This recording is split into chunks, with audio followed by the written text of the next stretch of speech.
Good morning.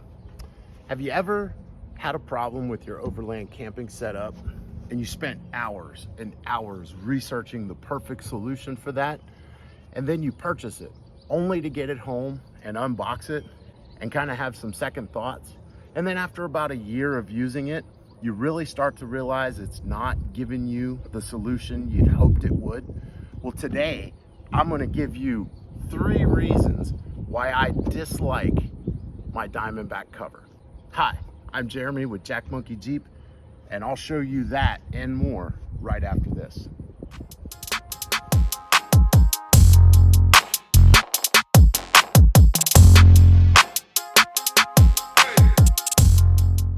All right, guys, good morning. It's Saturday morning. I'm out here. It's a little warm, but I wanted to show you my Diamondback cover today and give you some specs on it.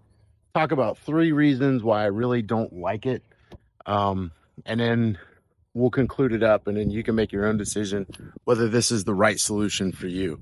So starting off, the Diamondback cover is a 0.10 gauge aluminum billet build.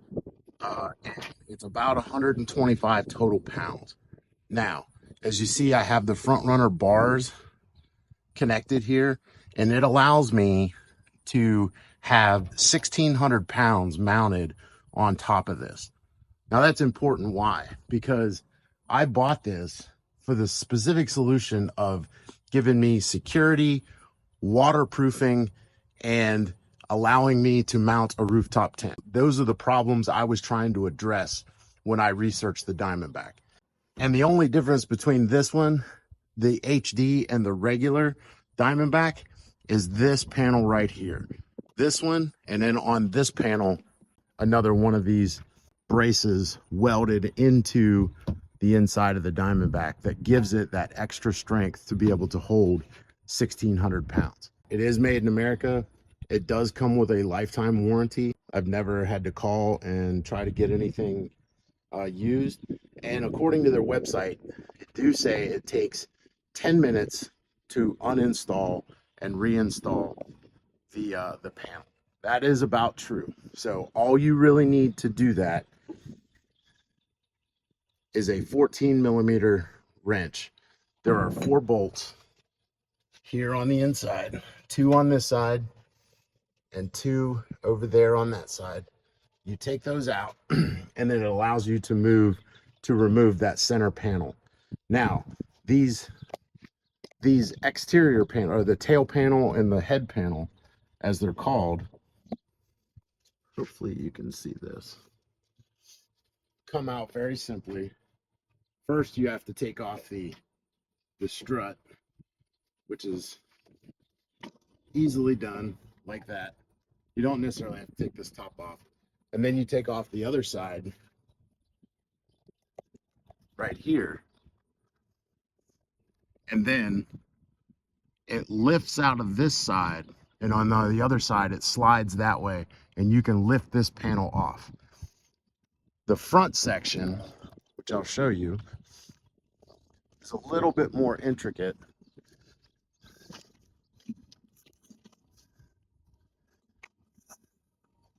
In that you have the gas struts that you have to remove on both sides, but you also have this, I don't even know what this is called, the lever, the safety lever, and then these safety loops that you have to remove too. So 2 bolts here to take the safety lever out, and again, gas struts on each side, then removing the safety lever, and then the same thing here. This one lifts out while the other side slides to the right, and it comes out. And now you're left with this center piece right here, and all you got to do is those 2 bolts on that side and those 2 bolts over there, and you'll actually be able to remove it. Now, it's not hard to remove, don't get me wrong. It's actually pretty easy, and I have removed it a couple times to put stuff in the bed that's a little bit taller than 18 inches. As you know, the Gladiator bed is 18 inches tall. But these raised boards in the bed, okay, actually reduce that height from 18 inches to about 17 and a half. 17.5 is safe. 17 3/4, if it's squishy, it'll fit underneath here. But when you close the Diamondback cover, right, if you're trying to put a fridge in here, you've got to look for something that's less than 18 inches to go underneath this cover. So that's a little bit about the Diamondback cover itself. Reason number one that I don't like the Diamondback cover is they claim that it's waterproof, and it's not really waterproof. Okay, I don't know that anything can truly be waterproof. Understanding that I'm mounting it with clamps, and I've got some rubber gaskets in here, and I've got this rubber gasket. It seals pretty well. Okay, I'm not saying it's not very good. This is a very minor reason why I don't like it, but these gaskets don't seal the best. And I actually, when it rains, I actually get a lot of water that comes in through here and in on this side. It comes in. And so anything I've got laying up here in the front, because I have my Gladi board like out, but I typically have this set in to divide the front section and the rear section. And when I have that set up, anything I've got laying up here will get soaking wet. Now, that's not really a problem if it's clothes. Say I just went to the gym or something, I threw my gym bag back here. That's not a big deal, but it is kind of annoying if you got a lot of rain coming in. It's not truly waterproof. Like, if I want it to be waterproof and stay 100% dry, I got to put it in the cab, the front or back seat. Okay. So that's reason number one. And again, it's a small reason. Okay. I dislike it because it's not truly waterproof. Okay. And that's all right. But it is a reason nonetheless. Reason number two, I bought the Diamondback cover with the understanding that I was going to put a rooftop tent on the top. And what happens when you add the rooftop tent? What do you think happens to this V shape? It goes away. The Diamondback cover then now has to stay in this configuration right here. So I got a tent on the top, and I got all this lockable storage, which is great, by the way. It is actually one of the better lockable storages. It locks from both the front and the rear. How do I access those things in the front?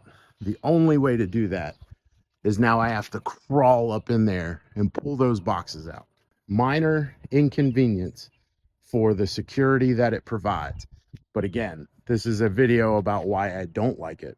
So I don't like the Diamondback because of that. Now, there's no real way. There is a way. A company makes a lockable storage that rolls back. It's aluminum and it rolls up. I think that's called fastback storage or fastback truck beds or whatever.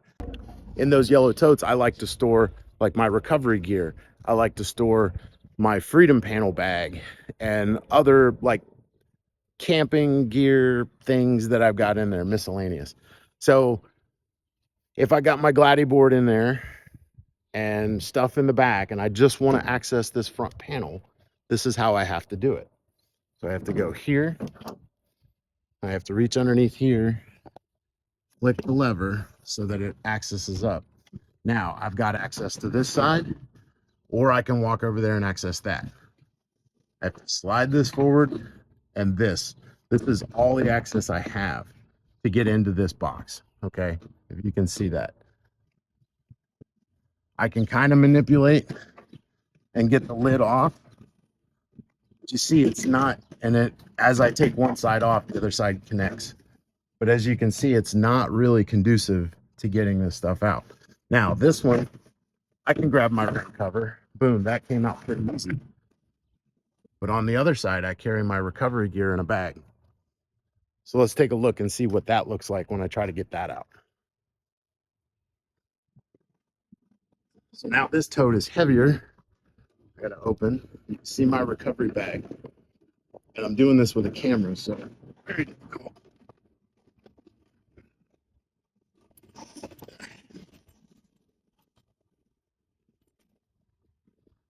Now now it's out.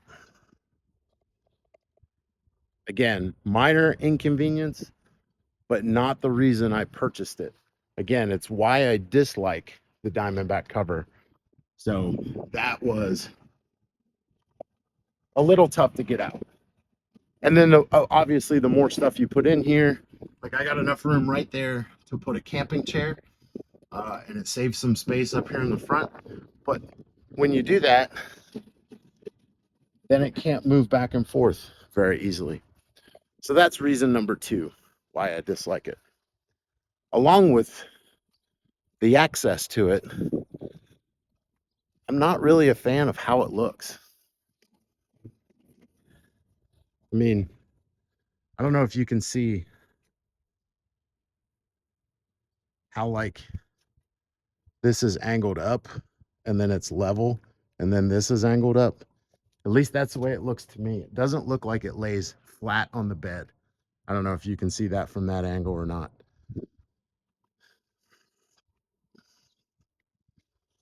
But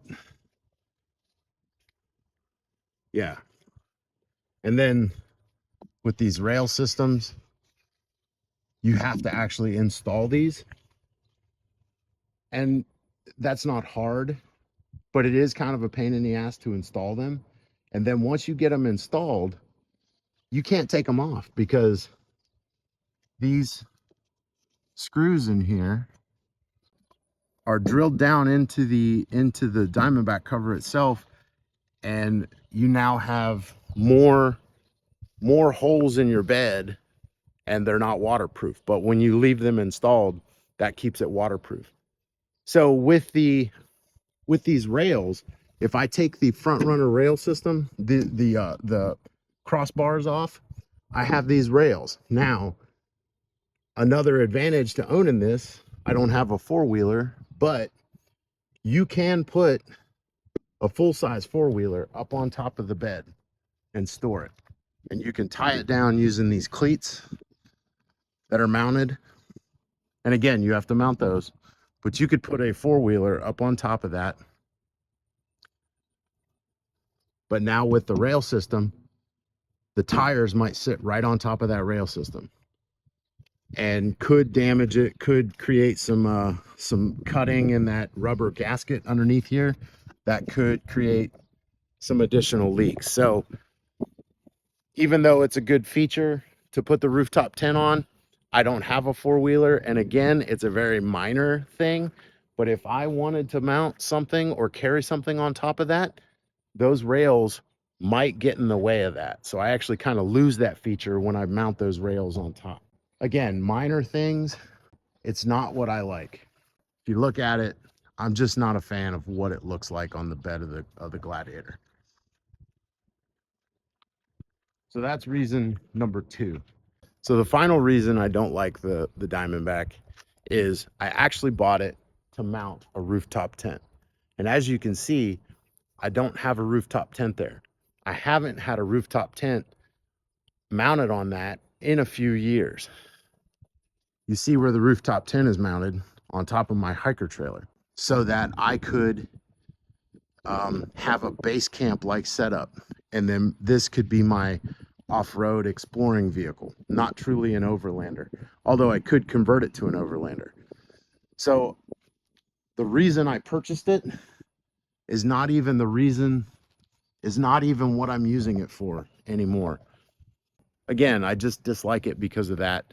And I feel like there's a better option out there, which I have a surprise for you. It's coming, should be here on Tuesday. And I'm going to switch out the Diamondback cover for that. And we'll see what you guys think. But that's it. Again, my personal thoughts doesn't mean you should latch on to what I'm saying. I'm just saying, really just be cautious whenever you're researching something and you fall in love with it like I did. I fell in love with the Diamondback. After having it for about 2 years, I realized it's not as good as maybe what I originally thought it was. You know, we talked about installation. That's pretty simple. I do like that. I do like the lockable storage. Number one, it's not really waterproof. It's more water resistant. I have talked about that in some of my other videos, but we had some torrential rains here, not recently, but like a month ago, and like everything got soaked. That's why I keep the black and yellow totes back there, uh, so that that does provide a little bit more waterproofing. But like just a plain old cloth bag got soaking wet. Nothing got damaged, but if you had electronics back there, just be cautious of that. So it's not really waterproof. So number two reason is it's not easy to access stuff. That V shape, although it is a very convenient way of opening, it is not as easy to access stuff, especially if you have a full bed. Now, if you don't mind crawling up in to pull things out, or you want to purchase an additional slide for your bed so that you can a slide drawer that slides stuff out. But again, you're looking at spending an additional $2,000 to get those things when you already spent $2,000 on the Diamondback cover. So, you know, again, minor things, but just reasons why I don't like it. Number three, I'm not a big fan of how it looks aesthetically. It just doesn't please me when I look at my Jeep. But again, that's me. That's Jeremy's opinion. You may have something different to say. You may actually like it. And then number four, which is really on me, right? I bought it to mount a rooftop tent to it and to have everything safe and secure and locked away, which it does that. But I am not using it for what I bought it for. So again, that reason, number four reason, is on me. That is nobody else. So I have purchased a different solution that will be here, and we'll show you guys that when it gets here. But all in all, it's a great product. It really does provide you generally waterproofed, weatherproofed storage in a lockable setting so that you can have peace of mind when you put stuff in your bed. Um, if you're more of a hunter, rugged outdoorsman, you store a lot of tools in your bed and stuff. Like, this is a good solution, especially if you have totes and things that you put those things in. It's not a bad solution. But for me, for what I wanted it for overlanding and off-roading, it just, I mean, it works. It just doesn't work like I thought it would work.